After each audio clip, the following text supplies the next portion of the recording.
What happens when a man thinks too much and lives too little? Welcome to Notes from Underground, Dostoevsky's dark and chaotic descent into the human soul. Written in 1864, this novella isn't just a story, it's a confession. We meet our narrator, a bitter, isolated, unnamed civil servant who has retreated from society into what he calls the underground. He's 40, retired, angry, and haunted. I am a sick man. I am a spiteful man. These opening lines set the tone.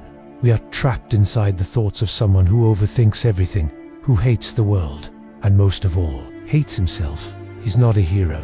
He's not even an anti-hero. He's the underground man, a character who feels deeply but acts passively. He mocks the idea of rationality and progress. He argues, man is not a piano key. We are not programmable.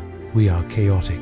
We destroy happiness on purpose, just to prove we can. This part is philosophical, a battle between free will and determinism, rational egoism and irrational rebellion. He mocks the utopian thinkers of his time, especially the idea that people can be made good through logic and systems. To hell with your crystal palace.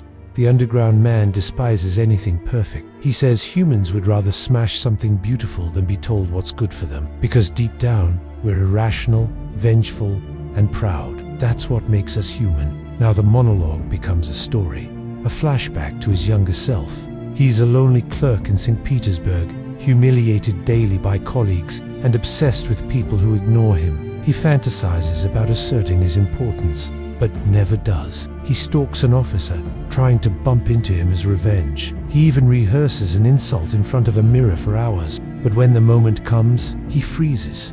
Again, it's not courage he lacks, it's identity. Then comes the dinner scene, the cringe of all cringe. He awkwardly invites himself to a reunion dinner with old schoolmates who clearly hate him. He arrives early, waits alone, and when they show up, he's ignored, ridiculed, and treated like a ghost. He becomes drunk, loud, needy, desperately begging for validation.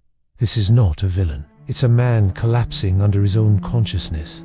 After the dinner, he visits a brothel and meets Liza, a quiet young woman with a tragic past. He gives her a long speech about how she's throwing her life away, trying to save her. But it's not kindness, it's ego. He wants to dominate her emotionally. Days later, Liza visits him, maybe seeking hope, but he's cruel, pathetic, and ashamed. He insults her, panics, and gives her money to make her leave. She walks out silently, leaving the money on the table. He breaks down in tears, not out of love, but because he knows he's incapable of love. The final blow. The underground man admits he could write a happy ending but refuses. We know too much, and that makes us incapable of action. He ends with a haunting line.